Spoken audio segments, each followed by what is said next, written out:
Ito po ay 3,600 square meter. Ito po naka-recraft simula po dito. Ang front width naman po nito ay nasa 40 meters. Naka-recraft po yung lahat.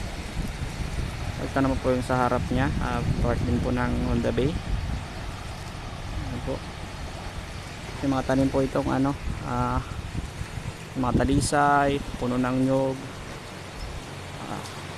Ito po yung mapapansin nyo, mayroong concrete pa doon na CR po yan dati ng bahay. Tapos dito may bahay po dito, anak ng caretaker. Balik siya na rin pinag-caretaker ngayon dito sa area.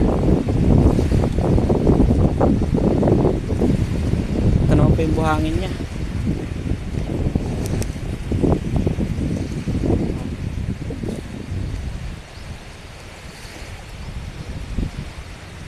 Doon po yung doon dulo 40 meters. Ayan.